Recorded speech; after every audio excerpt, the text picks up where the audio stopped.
Let's pray. Heavenly Father, get us ready to come home to heaven. But until that time, let us take care of business down here in Jesus' name. Amen.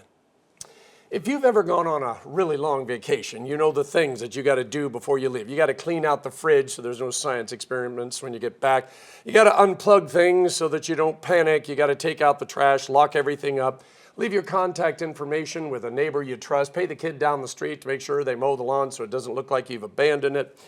That way, with all those things done, you can get on the plane or jump into the car or on the plane, on the ship, the train, whatever, and not worry about what's behind you and instead be focused on what's in front of you. My prayer for all of you on a regular basis is that you long for heaven. Now, that you even occasionally dream of your heavenly home. Now, I don't want you to be in a hurry. I want you to wait until Jesus says it's the time. But I want you to know it's waiting for you. That it's going to be far greater than anything you imagined and even far more than anything that the Bible may have tried to describe to us. So the week had not gone the way they expected. First, Jesus washed their feet. That was a little embarrassing, very awkward. Then he asked them who people said he was, and they gave him the answer that was around the water cooler. Except Peter, as usual, took it to the next step. You are the Christ, the Son of the living God. And then he stood back, patting himself on the back, all proud of himself. Except he didn't stop there. Then when Jesus said, well, I got to go to Jerusalem and suffer many things and be killed, Peter jumped up and said, never, Lord. May this never, ever, ever happen to you. And that's when Jesus said, get behind me, Satan. And that took the wind, whatever was left, out of their sails. Jesus knew their hearts and souls, which is why then he turned and he said, do not let your hearts be troubled. Trust in God, trust also in me. In my Father's house are many rooms. If it weren't so, I would have told you.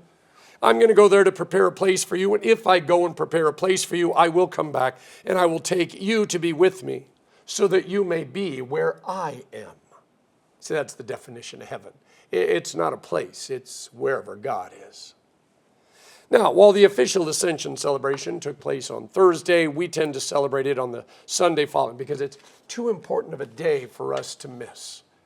Now, if you were new to Lutheranism, or even maybe if you've been a lifelong Lutheran, you may not fully know how important this day is. You see, while the disciples would have preferred Jesus continuing to hang out with them on earth and do all those amazing Jesus-y things, he needed to go home. He had to get things ready for us, just as he promised Thomas. But also, every time Satan accuses us or points a finger at us, Jesus gets to say, get back, Satan. They are mine. You leave them alone. Now, each gospel comes with a different perspective because they were written by different people. Some people love to point out the differences and say, see, that just proves they're not inspired or inerrant because there's all these differences. But those of us who read the Gospels carefully, we see beauty in those differences. Each author wrote from their perspective, their fears, their doubts, their joys, their strengths. 10 people can see the exact same event, and yet they all see it differently because they see it from their perspective. So rather than try to reconcile the Gospels by dancing around the words and phrases, trying to excuse them or explain them, we recognize them as different points of view that show the larger picture of God's mercy and grace. See, if they were all exactly identical, then there would only need to be one of them, not four. God knew that there was going to be all sorts of different people reading these books who all needed to see the gospel. And he knew because they were all different, they were going to need a little different thing. So you got Matthew, and then you got Mark, and you got Luke, and you got John, and all of them write not only from a little different perspective, but also in a different style. As St. Matthew writes the final words of his gospel, the disciples are all gathered around Jesus as he ascends into heaven. Matthew notes they worshiped him, but some doubted. I want you to think about that for a second. Matthew says some of the 11 remaining disciples doubted. We don't know what their doubts were, how doubtful they were, but honesty prevails in that at one of the most amazing events of history. The disciples, the same ones who had walked all of those miles, witnessed all those miracles, heard all that teaching, still don't have it all figured out yet. If that doesn't give you some hope, I don't know what will. Now, St. Luke doesn't mention the doubting, but he does talk about something that may be a response to St. Matthew's confession of doubt. You see, now Luke was not one of the original apostles. He's a doctor from Syria who partners with St. Paul early on in some of Paul's journeys. Someone named Theophilus asked Luke to write a history of Jesus and the church. Speculation is, by the way, that this particular Theophilus is one of Caesar's right-hand men in the Roman government, because that particular Theophilus, he had a wife who was not only a believer, but she was an active and outspoken follower of Jesus. Now, Luke makes it clear, unlike the other apostles who wrote gospel accounts, he didn't see everything that he wrote down. He had to sit down and ask questions and listen to the stories of those who were there. Sometimes he duplicated a story that Matthew and Mark had already written. Remember, John doesn't write for a long time. Other times he told a whole new story or provided a different perspective on a story that everybody knew. Now, the reason we aren't worried about Luke's gospel, even though he wasn't an apostle, is Jesus promised his disciples would remember everything that he had said and done because the Holy Spirit was going to remind them. And if Luke had written something that didn't match, Peter, James, and John and the others would have been right there, and they would have said, nope, let me tell you how it really happened. So the part I love about Luke's account of the Ascension is something you might miss if you hadn't read Mark's or Matthew's account.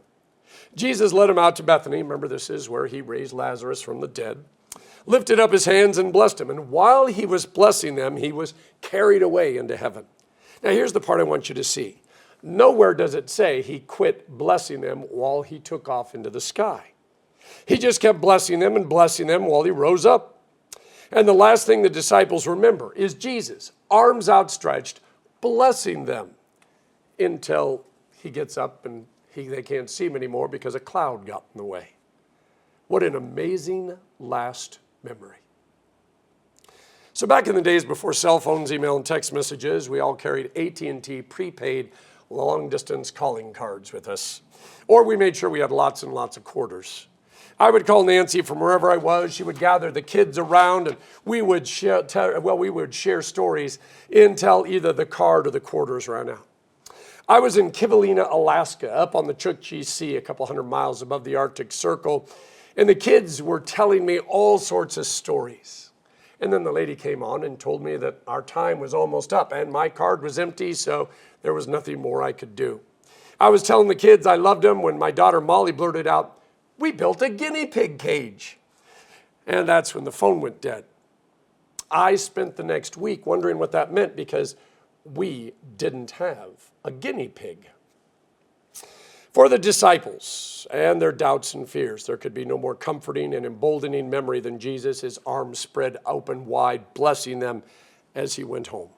All their failures, all their mistakes, the things they still didn't understand, and yet there was Jesus blessing them, loving them, forgiving them. And those words he spoke to Thomas, if I go to prepare a place for you, I'm going to come back and take you to be with me so that you can be where I am. Wow. You know, when you step out of the house on Monday and go to work, when you pause your hands over the keyboard before you write a particularly painful email, when you're trembling because you realize that while everything turned out okay, it didn't have to. When you turn around and discover somebody who loves you following you and it's not safe. When you aren't sure what you should do next. In such moments, how do you picture Jesus? What is the image before you? It's easy to project anxiety and confusion and blame everything on the fact that Jesus isn't physically here anymore. If you had his cell phone number, his email address, he could answer all of your questions and he could solve all your problems. I mean, if he was here, he could magically pop in and keep you from doing stupid things or maybe slip you a note with tomorrow's lottery numbers on it. Oh, life would be so much easier, wouldn't it? Do you think that's the way it was for the disciples? Surely none of the disciples ever let their safety inspection sticker expire. None of them forgot to record a check, missed a doctor's appointment, or left their phone behind at a restaurant. I mean, hanging out with Jesus made you perfect, right? It was holiness by association. So if Jesus was still here, then everything would be perfect for us because we would be holy by association as well, right? Luke, Matthew, John, and Mark tell the same story differently in their Gospels. Mr. Rogers used to say, look for the helpers. I'm not an English major, but as a pastor, I've learned to look for the helper words. The words that help me understand what it was like for those individuals hanging out with Jesus. See, in Luke's 24th chapter, here are the words used to describe the disciples on that very first Easter. Perplexed, terrified, unbelieving, amazed, hopes dashed, foolish, astounded, hearts burning, startled, thinking they saw a ghost, frightened, doubtful, joyful, wonderment, worshipers of God. It seems those who were right there and witnessed it all had the same feelings, emotions, doubts, fears, joys, and aha experiences that we have. I find that very encouraging. I know there are people who want all this by certitude. They want to have a perfect peace, no doubts. That's just not possible for us humans. The whole reason Jesus had to save us was we really need to be saved. On Good Friday, after the soldiers made sure he was really dead by running a sword up through his side and into his heart, Pilate told the guard to put Jesus' body in a tomb and make it as secure as you can. It's an interesting choice of words. Here's the reason ascension is so important. How secure is secure? If there is no God, no Jesus, no resurrection, those soldiers had nothing to worry about, but they also had nothing to hope for. If there is a God and a Jesus and a resurrection, then there was nothing that they could do to secure the tomb, and there is everything to hope for. See, if Jesus rose from the dead, it's death that's dead and not him. Think about that. If death is dead, what does that mean for us? And if Jesus rose from the dead, everything he promised, everything he said is true. If Jesus didn't rise from the dead, then who cares what he said or did? Because, to be honest, none of it matters. Everything hangs not on whether we like what he said or agree with what he did, but if he rose from the dead. Because that really means that he is the Son of the living God. And that does change everything. People who, through the gift of faith, believe the resurrection happened, live in a world where death and Satan and evil no longer have any power over them. It doesn't mean that death isn't scary. It doesn't mean they don't work to avoid it. But ultimately, when death comes, the believer looks it straight in the eye and says, well, do your worst. You can't win. Because even if you steal my last breath, 1 second later, I'm going to wake up in heaven, and I get to live forever, and you won't be able to touch me anymore. And this is because Jesus is already in heaven, sitting at the right hand of God, interceding on behalf of the saints. You know, I used to think that Jesus was standing between us and God, that every time I sinned, Jesus would jump up off that throne and say, Father, don't get angry with him. Remember, I died for him. It's all okay. But Jesus doesn't need to protect me from God. God's the one who sent Jesus to save me. We don't need protecting from God. So who is Jesus interceding? Who's he protecting us from? Jesus ascended into heaven, sits at the right hand of God, the Father Almighty, and that means that we don't need to worry about Satan or his demons. One of Satan's pet names is accuser, and in the book of Job, Satan shows up in heaven to ask if God has been paying attention to Job and his family because they might look really good on the outside, but Satan knows better. Satan loves to accuse us. He loves to remind us of that time in the 3rd grade, or those words we spoke, or that thing we did. And every time he accuses, Jesus steps in and says, not today, Satan. In fact, not ever, Satan. And while we would love it if Jesus was here on earth, sitting on his throne, taking care of business, he isn't just king of this world. He is king over all things. So he left us to take care of this world. Yeah, a little scary, but he didn't leave us alone. We are to be Jesus with skin on. See, what we do with our life matters, just like what Jesus did with his life matters. He knew he was going to die.